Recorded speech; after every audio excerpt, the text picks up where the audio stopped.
Bueno, ahora de nuevo vamos con un nuevo módulo, el módulo de bridging, ¿vale? Vamos a ver cómo es eso de los bridges y de los puentes en MikroTik, ¿vale?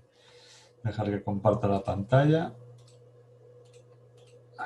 Bien, vale, pues aquí estamos. Entonces, antes de nada, recordar un poquito lo que era eso de CSMA-CD, ¿vale?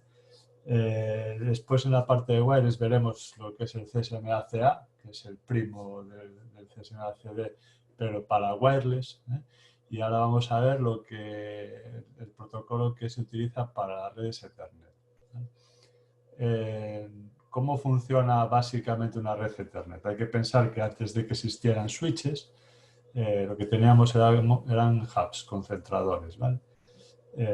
Entonces, bueno, concentradores no, hubs, sería como repartidores, porque lo que hacían básicamente era simplemente distribuir unas señales eléctricas al final, porque un hub no hace ningún tipo de procesamiento de la trama, ¿vale? Simplemente recibe una señal por un puerto y la reenvía por el resto de puertos.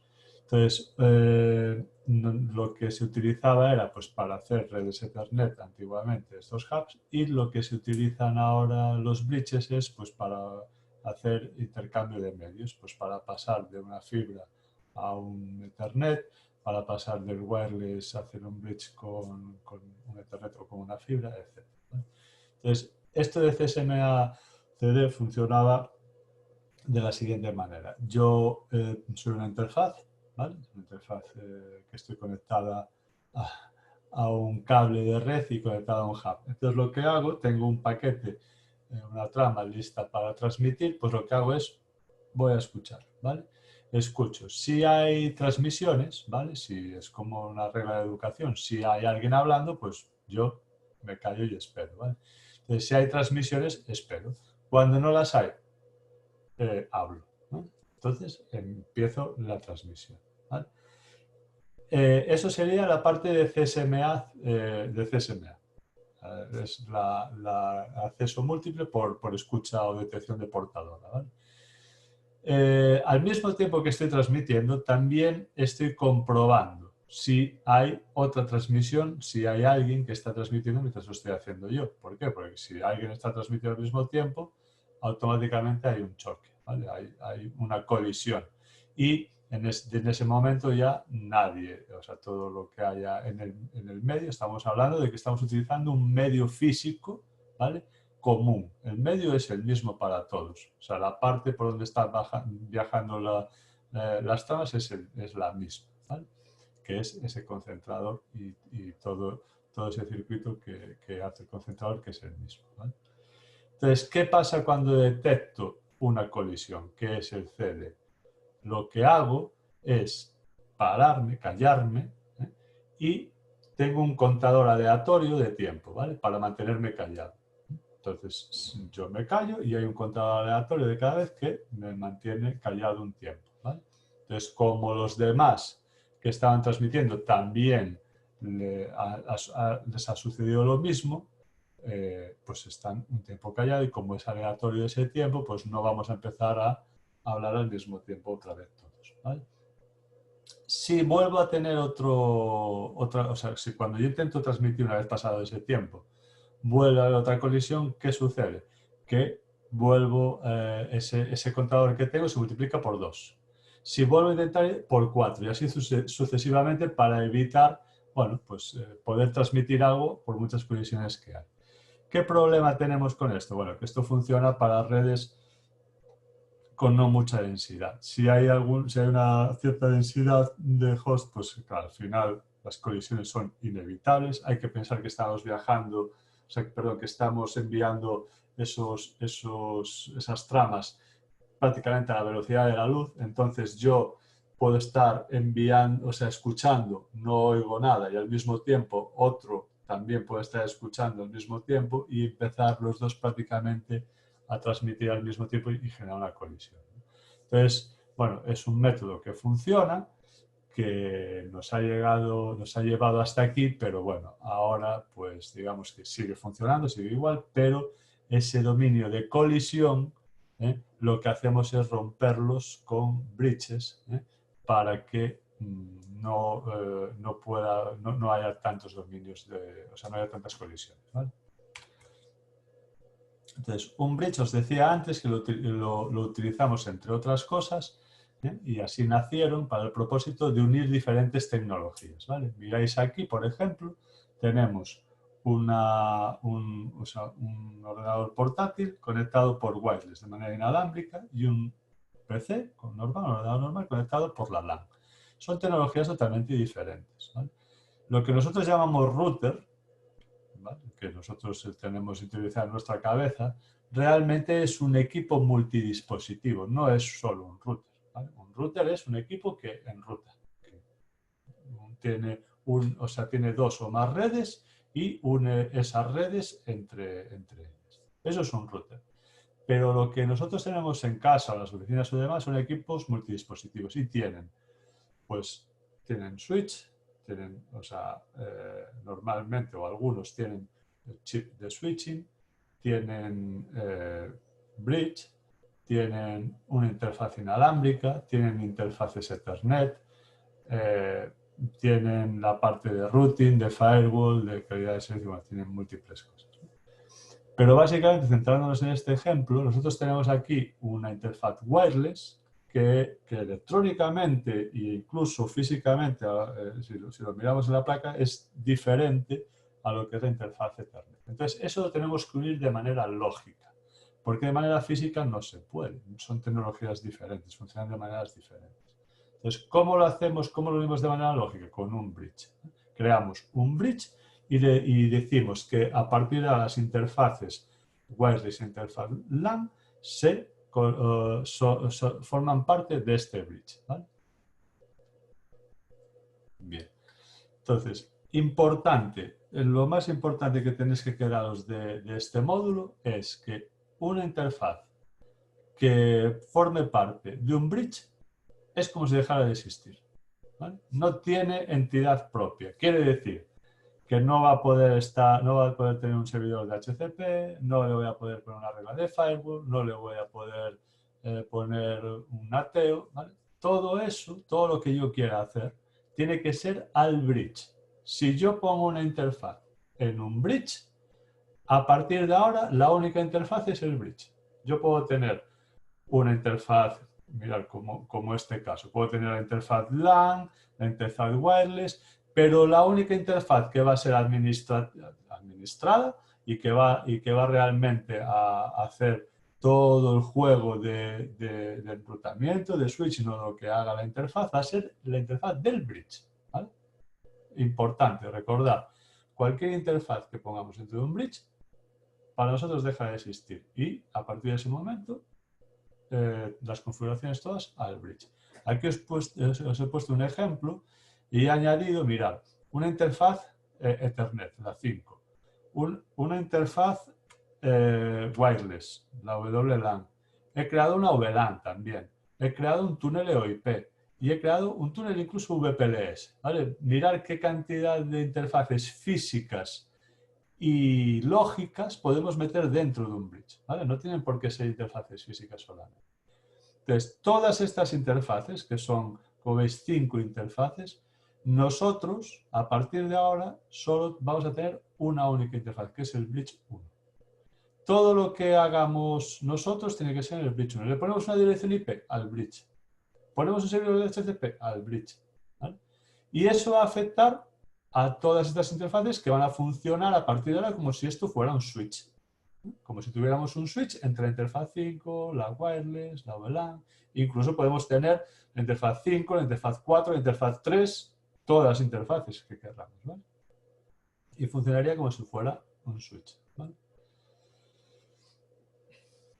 Bien, los switches, os decía antes que nacieron un poco, el propósito eran dos. Uno, unir diferentes tecnologías a nivel de capa 2 y otro que era hacer dominios romper o hacer dominios de colisión más pequeños, ¿vale? Romper los dominios de colisión. ¿Qué quiere decir esto? Mira, esto lo podemos ver aquí.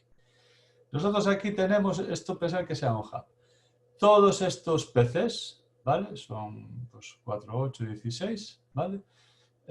Pueden estar transmitiendo al mismo tiempo. Si un PC, este PC y este de aquí, este y este, se ponen a transmitir al mismo tiempo, ¿qué va a pasar? Que pum, aquí va a haber un dominio, o sea, va a haber una colisión y ninguno de estos va a poder transmitir en un tiempo, ¿vale? ¿Qué pasa si nosotros ponemos un bridge aquí en el medio? Si este transmite y este también al mismo tiempo, ¿qué va a pasar? Bueno, pues no va a pasar nada. Si este transmite hacia este, no va a pasar nada. Si este transmite hacia este, no va a pasar nada. Si este transmite hasta este y este hasta este, bueno, no va a pasar nada porque aquí hay un bridge. Hay un bridge que, pues, digamos, no va a permitir que estos dos dominios se colisionen, ¿vale? Las peticiones no van a colisionar, ¿vale? Evidentemente, si este PC y este quieren hablar al mismo tiempo, sí que va a haber una colisión, ¿vale? Pero va a haber una colisión que va a afectar solamente a esta parte. Entonces, es algo que se empezó a diseñar para evitar todos estos problemas que tenían las redes con bastante densidad. Y bastante densidad a lo mejor eran redes de un hub que tenían 24 equipos o 16 equipos, ¿vale? Y que tenían que transmitir bastante. Entonces, para eso se inventaron los bridges y después se inventaron los switches, ¿vale? Los switches también son llamados bridge multipuerto, ¿no? Y lo que hace un switch al final es es como si creara un bridge entre el puerto del propio switch y la interfaz, ¿vale? Entonces, lo que hace el switch es que cuando la interfaz del dispositivo que está conectado al bridge quiere transmitir, el switch tiene un pequeño buffer. Y el switch además tiene una tabla que él va armando automáticamente, que es la tabla CAM. ¿Vale? ¿Cómo funciona esto? Pues yo soy un dispositivo de red, un host, siempre el que inicia la transmisión siempre es un host, y inicio una transmisión que va con destino a una MAC, a la que sea. Ya he pasado por el protocolo de RP y todo eso que hemos visto, ya sé cuál es la MAC de destino, y entonces en mi petición, o sea, en mi trama, hay una MAC de destino, que es a donde yo quiero enviar mi trama, y una MAC de origen, que es mi MAC, para que me responda. Es como cuando yo escribo una carta y le escribo la dirección de destino y por detrás le pongo el remitente. Pues es lo mismo, le pongo mi MAC de origen, ¿vale? Entonces, esa MAC de origen, cuando llega al switch, el switch, la primera vez que le preguntan por una MAC, no sabe. Los switches no los configuramos, no les decimos dónde están las MAC. Entonces, ¿qué hace el switch? Saber no sabe dónde tiene la MAC que yo le estoy diciendo que tengo que mandar el paquete, pero sí que ya sabe que hay una MAC, que es la que yo le estoy diciendo que es la mía, la MAC de origen, sí que sabe ya una MAC y sabe por qué interfaz le ha venido. Entonces, si yo estoy conectado a la interfaz 4 del switch, el switch dice, vale, esta MAC está en la interfaz 4 y me lo guardo ahí en mi tabla acá. ¿Y qué hago? Si no sé cuál es la MAC de destino, pues hago un broadcast preguntando, oye, ¿quién tiene esta Mac? ¿No? Un broadcast, como resolvemos todo cuando lo sabemos, preguntamos. El que tenga esa Mac le va a responder, pero la respuesta va a venir de la siguiente manera. Va a venir con la MAC de destino del switch y la MAC de origen del propio dispositivo que ha respondido. Por lo tanto, esa MAC ya queda almacenada también en la tabla CAM, ¿vale? Con esos dos pasos, él ya tiene todo el path, ¿eh? Sabe dónde está la MAC de origen y dónde está la MAC de destino y puede de esa manera facilitar el envío de las tramas, ¿eh? sin necesidad de estar haciendo broadcast constantemente ni inundando todos los puertos, ¿vale? Él solamente va a hacer un broadcast la primera vez que no sepa dónde está la MAC.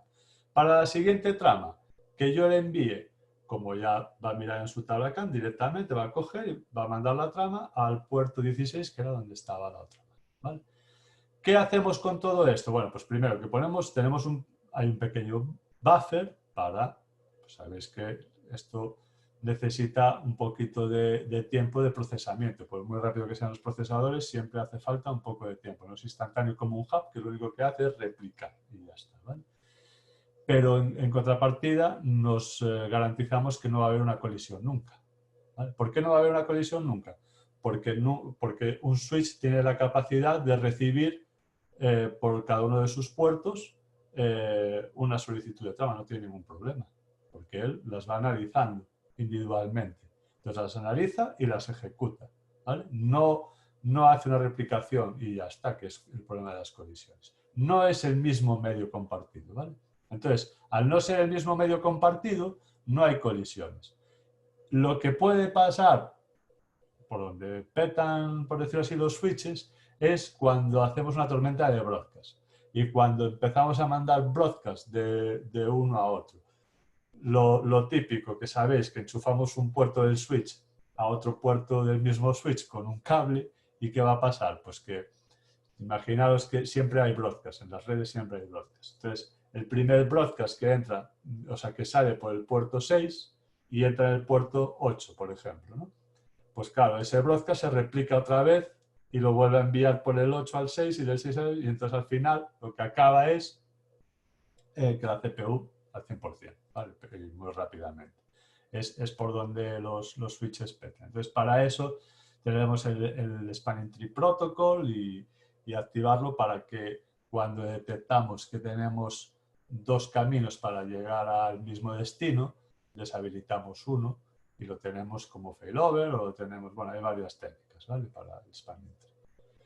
Entonces, lo importante es ver que el bridge lo que nos permite es romper el dominio de colisión, pero no el dominio de broadcast, ¿vale? Son cosas diferentes. El dominio de broadcast es, si tenemos una barra 24, esa barra 24 del 0 al 255 es nuestro broadcast en la red, ¿eh? Y si estamos en el mismo medio, en el mismo switch, lo que hacemos es estamos en el mismo dominio de broadcast. Quiere decir que cuando yo lance un broadcast a esa red, todos los dispositivos que estén conectados a ese switch van a recibirlo, ¿vale? Ese es el dominio de broadcast. Y el dominio de colisión es que realmente hay un medio compartido, un medio físico compartido, ¿vale? Bueno, ¿cómo trabajamos con bridges en MikroTik? Es muy sencillo, ¿vale? Tenemos aquí en el menú bridge, ¿eh? Añadimos un nuevo bridge, le ponemos el nombre que queramos, esto es puramente administrativo, y tenemos, bueno, pues varias opciones, ¿vale? Varias opciones, que las veremos ahora un poquito más en profundidad. Pero mirad, aquí, como veis, podemos crear varios bridges, o sea, podemos tener un montón de bridges en cada equipo. Lo único que tenemos que tener en cuenta es que una interfaz solo puede pertenecer a un bridge en el momento, ¿vale? Si queremos cambiar una interfaz de bridge, lo podemos hacer, pero tenemos que eliminarla de un bridge y ponerla en el otro, o directamente configurarla en el otro, ¿vale? Aquí, en el momento que las interfaces forman parte de un bridge, digamos, las tratamos como puertos de ese bridge, ¿vale? Dejan de tener la entidad de interfaz, lo que os decía antes, la tratamos como un puerto, ¿vale? Como si fuera un puerto del switch, ¿eh?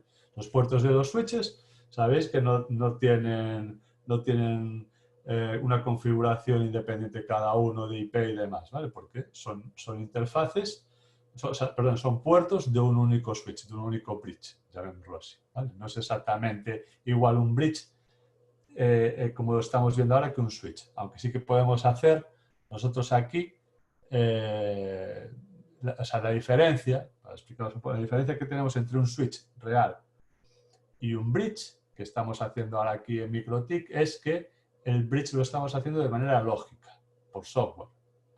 Y el switch lo está haciendo una arquitectura, un chip y un hardware que es el que está haciendo eso. Es la diferencia, nada más. El efecto es el mismo. Vale, ¿qué podemos configurar? ¿Qué ajustes podemos hacer en los bridges? Pues mirad, podemos IGMP y DHCP snooping, ¿vale? IGMP snooping y DHCP snooping. El IGMP lo que hace básicamente es, bueno, pues previene un poco de los ataques de denegación de servicio, no permitiendo inundar de peticiones los puertos, ¿vale? Y el DHCP Snoopy lo que hace es pues, evitar los DHCP ROM, ¿no? Lo que hace es que si tenemos un DHCP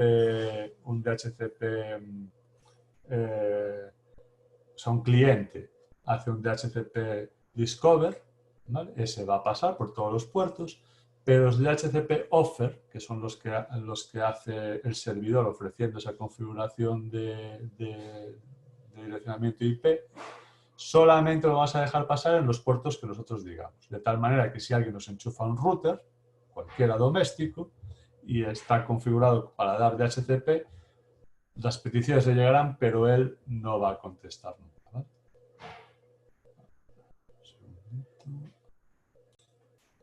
Bueno, también podemos habilitar el Fast Forward, que va a funcionar solamente cuando tengamos dos interfaces, ¿vale? Si tenemos más de dos interfaces, el bridge no nos funcionará, pero si lo habilitamos con dos interfaces, lo que hace es pues, evitar un montón de procesamiento a nivel lógico y lo que hace es, el propósito es aumentar la velocidad, ¿vale? Aumentar la velocidad de transmisión entre esas dos interfaces, ¿vale? Podemos habilitar Spanning Tree Protocol, que os decía antes, en estas modalidades. El filtrado en capa 2, podemos hacer filter, o sea, un firewall en la capa 2, ¿vale? Muy interesante. Y podemos trabajar con VLANs, ¿vale? Pues el permitir que una VLAN puede ingresar en una interfaz y salir por otra, o puede tener que estar tagueada o no, bueno, pues como si fuera un switch normal y corriente. Os he puesto aquí un ejemplo de un filtrado en la capa 2, que a mí me parece bastante interesante y mirad, lo que estamos haciendo aquí básicamente es hacemos una primera regla diciendo que vamos a aceptar el PPV Discover en el bridge 1, en la cadena de input. Cuando veamos el firewall entenderéis mejor las cadenas y demás, pero bueno, ahora quedaros que aceptamos las peticiones de PPV Discover, perdón, y las PPPoE Session, ¿vale? Y todo lo demás lo dropeamos, ¿vale? No lo permitimos. ¿Qué conseguimos con esto? Pues mirad, conseguimos que si yo tengo un servidor de PPPoE en este bridge, un atacante puede intentar tumbarme, hacer una negación de servicio, inyectarme en DHCP, inyectar tráfico, yo qué sé, hacer un montón de cosas. ¿Pero qué va a pasar? Que lo único que puede hacer es intentar lanzarme paquetes de PPPoE, porque no hay nada más. O sea, todo lo demás lo voy a dropear. Entonces, la única manera que tiene de ganarme en ese sentido es que él tenga más capacidad de enviarme paquetes que yo de dropearlos, ¿no? Entonces, dependeremos primero de la CPU o del ancho de banda que yo tenga y él también, y después de la CPU, ¿no? Si yo tengo más ancho de banda que él y más CPU, pues no me va a hacer nada. Si yo tengo menos ancho de banda que él, aunque él tenga menos CPU, pues es probable que me tumbe, ¿no? Porque me llena todo el caudal. Y este ejemplo, bueno, nos vale así y podemos hacer más cosas, ¿no? O sea, esto es un ejemplo que os he puesto, pero bueno, podemos aquí también cambiar el TOS de la cabecera de la trama para hacer calidad de servicio, modificar las cabeceras y demás. Pues, por ejemplo, para operadores pues es necesario establecer en las VLANs el set priority, o sea, las prioridades, perdón, para las VLANs, ¿no? Por ese TOS tiene que ir para los servicios de SEFOR en 0 en un 1, no me acuerdo, para el Golden 6 y para el Real Time, no sé, pues será en el 8 o en el que sea, ¿no? Entonces tendremos que cambiarlo aquí, ¿vale?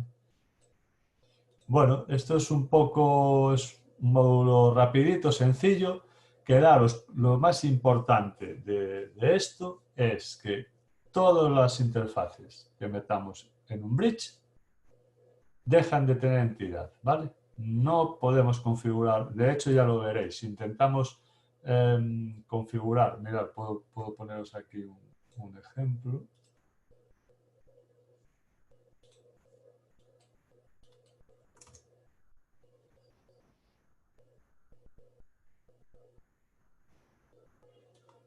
Vale.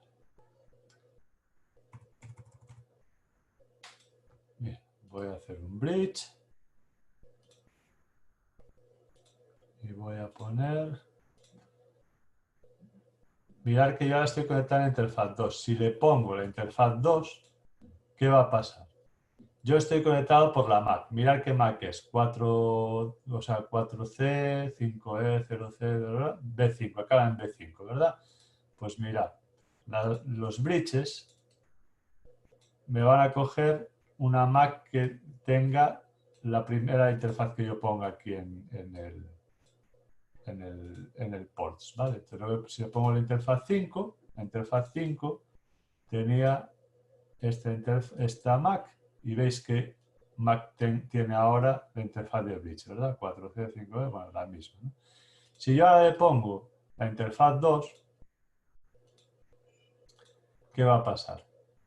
Pues mirad, que esta MAC, bueno, ahora no me ha echado, lo normal es que te eche cuando trabajas con Macs, perdón, con el bridge y estás conectado a través de Mac, lo normal es que te eche, pero mirad, haremos la prueba y veremos que si yo ahora le doy aquí a buscar en el Winbox, veis que la Mac ya no es la misma, ¿eh? Me ha cambiado. ¿Por qué me ha cambiado? Porque está en la Mac del bridge. Recordar que a partir de ahora la interfaz 2 no existe. No existe, existe el bridge. Entonces, da igual que me conecte por la interfaz 2 que por la interfaz 5, aquí me va a aparecer en la misma Mac. De hecho, mirad, lo voy a probar ahora mismo. Me he conectado, evidentemente, ha desconectado el Winbox, porque desconecté el cable, le voy a dar aquí a refresh y veis que me sigue apareciendo la misma Mac. Vale, pues yo me conecto y aquí está, ¿vale? Entonces, si yo ahora quiero hacer una regla de firewall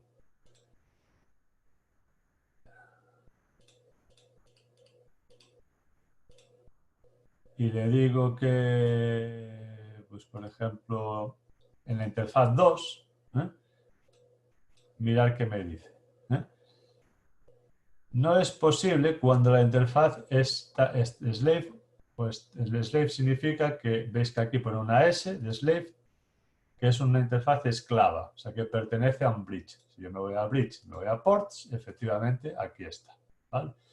Entonces, esta regla de firewall no va a funcionar. No va a funcionar porque la interfaz no tiene entidad, ¿vale? Entonces tengo que borrarla y ya está. Os decía antes también que nosotros podemos tener aquí, ¿ves? Tengo otro bridge, puedo tener los que quiera, no hay problema. Pero yo lo que no puedo es decirle, vale, pues la interfaz 2 al bridge 2. Me dice que no, ¿vale? Una interfaz solamente puede estar en un bridge. ¿Qué puedo hacer? Puedo coger, le doy a doble clic y la cambio al bridge 2. Eso sí que puedo hacerlo sin problema, ¿vale? Entonces, aquí, recordar lo más importante de todo, esto. Cualquier cambio que hagamos a partir de ahora, si le queremos poner una IP, veis que aquí al bridge, ¿vale? Y recordar que las interfaces que podemos poner en los bridges son interfaces de capa 2, ¿vale? Entonces, quiero decir que hay túneles que son de capa 3 que nosotros no podremos meter dentro de un bridge, ¿vale? Un PPTP o un L2TP no lo podremos meter dentro de un bridge. Sin embargo, un NeoIP, como emula la capa 2, o sea, perdón, como hace una capa 2 sobre la capa 3, sí que podremos meterlo en un bridge, ¿vale? Cuando damos los túneles lo veremos más detenidamente. Entonces, más por aquí, bueno, nada más. Lo dicho, nos vemos en el próximo tema. Venga, un saludo a todos.